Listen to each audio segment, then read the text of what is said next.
खेलने आ रहा है क्या? बस 10 मिनट में आ रहा हूँ।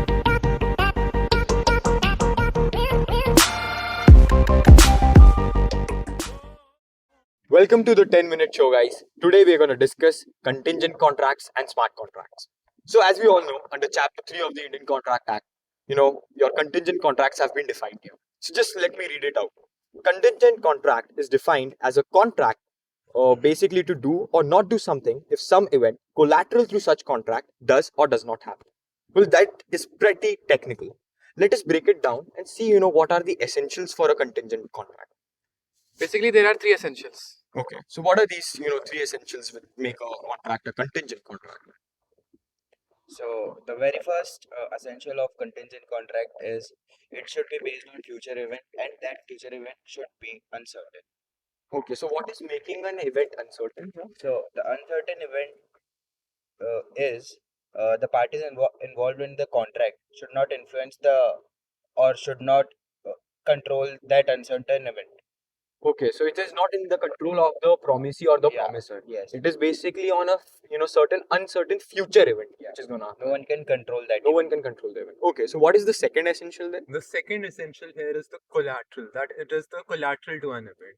By this, we mean that the event which takes place in this contract is not the primary motive, it's secondary. For example, if I get my new car insured, my main motive is not to get the money. The insurance is just a security Okay. if my car crashes. So we can say that is also a big difference between wagering agreements and your contingent contracts. Because in wagering agreements, the main matter will be the primary thing only. Because everything, like if you make a wager on a match, your primary focus is on the outcome of the match.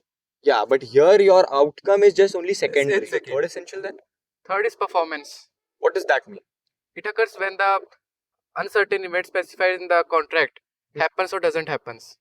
Okay, so basically for a contingent contract to be enforced, the event has to occur. Basically, it is the execution of the terms and conditions on which both the parties have agreed upon. Agreed upon. Okay, so I think that basically sums up the essentials. Is there any other important section under chapter 3? I remembered in our class discussion, sir gave an example where A contracts B to give him money if he marries to C. Okay, so if A will give money to B, if B marries C. Yeah. Yeah.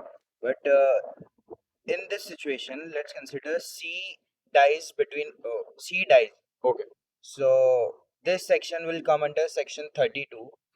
This situation will come under section 32 where this particular event. Impossible. Yeah. Okay, so because now the marriage cannot be enforced because it is impossible because C has died. So the contract will become void. Yes. That is coming under section 32. Okay. One more thing I remember is same situation where A contracts B to give him money if B marries to C. But here in this case, C marries to D, another person. Now this particular situation will fall under the ambit of section 34. Section 34. What it talks about, Jivesh? Section 34. It basically talks about the future conduct of a person. Okay. So that particular event should be based on another person's Conduct. Conduct. So yeah, because here C is actually marrying D. The marriage is termed impossible. So the difference between 32 is that the event becomes impossible. Because due to any XYZ reason. But in 34 it is because of the conduct of another party to the contract. Okay. And there was another section which interested me was regarding section 36. How is that different from 32? Because section 36 goes as if I just read it out from the Bare Act, it is that agreements contingent on impossible events are void. In section 32, the situation becomes impossible after some time. But in 36, initially from the beginning, they are impossible to do. So in a way, we can say that it is void ab initio. It is void from the beginning itself. So that is the main difference between. So guys, I remember that we had recently discussed about e-contracts in our class, but I was not really clear about what the concept is. I think we should take a better example, to just get started with it. So I would like to give an example. Okay. So yesterday only I have received an internship confirmation letter from IPL office. Yeah. And it was signatured, but not digitally, but it was signatured by me, and it was scanned properly. And this is a type of agreement, I guess. And so anyone think that No, is no, no, it no. It's not a contract. I would say it's a normal contract. Why is that a normal contract? Because he has, he has done his signature, he has uploaded it in a PDF format and sent it to the office. I think it is a valid, that is an e-contract. Only conveying your acceptance through email or electronic records. It is not an e-contract. For an e-contract, digital signature or electronic signature is required. So is there a difference between that, like a digital signature and or a e-signature or a normal signature? Yeah. Yes, there's a difference. When you have a normal signature, that means you are doing a contract in a physical mode. Means in a paper you are doing a normal contract. Normal signature. Okay. When it comes to the e-contracts, e means electronic. Electronic means digitally. So you are digitally signing your contract. So this digital signature must be verified by some government agency?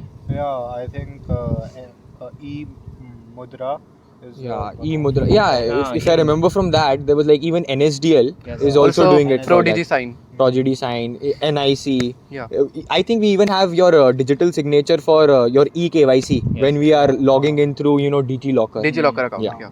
So I think that is the basis for e-contracts. We should further move on towards, smart contracts. We even have your... So smart contracts are self-executing contracts, and the terms and conditions are written in codes. Okay. And if the terms and conditions are fulfilled, then it will automatically execute and enforced, and there are no intermediates.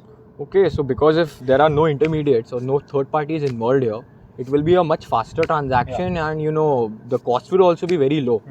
Okay, so can you give me an example for smart contracts? So like example, when we order from JioMart, and the delivery boy comes to the parcel office, in the parcel office, and then when delivery boy come in the specific area, it will automatically give you a confirmation like digital signatures, or anything like confirmation letter. And then when you take out the parcel from the parcel room, it will automatically cut the payment from your account. Okay.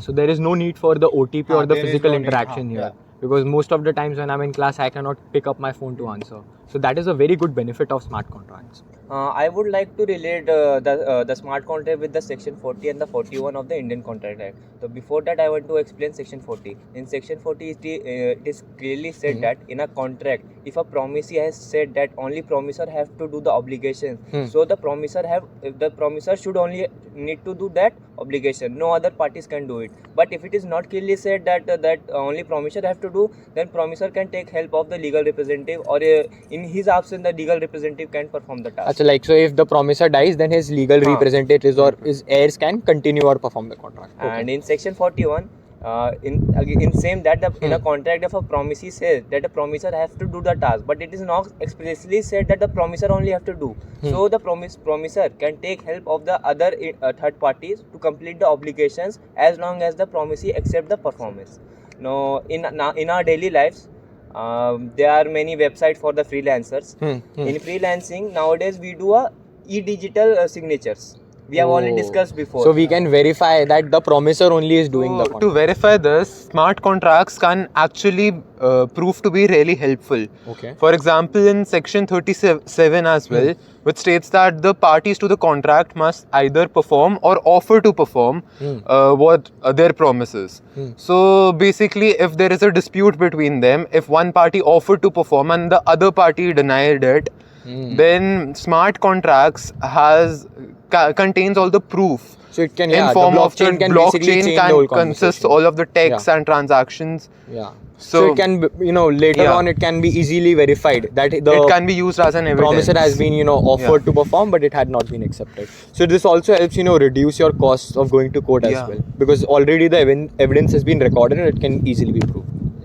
In conclusion, the smart contract will provide an effective and transparent. I have one question: how can smart contract be beneficial for a breach of contract? In case of breach of contract, the party who suffered loss is entitled to compensation or damages that he has suffered thereby. Not just damages. If a party mentions in the contract that they are entitled to receive some compensation or penalty if the other person fails to perform their obligations, they can also impose that without any damages. No actual damage occurring. And even if the parties does a breach of contract, then from the day of default, the parties can charge an interest on it. So, basically we can see that in a smart contract, the money can already be deposited, and the moment one party breaches the contract, automatically that money will go to the other party. So here there is no need for an intermediary, because in a normal contract you will need the court to enforce even that breach of basically that penalty to be imposed. But in the smart contract, no intermediary is there, so it will be much faster and cost efficient as well. Thank you guys. See you in the next one.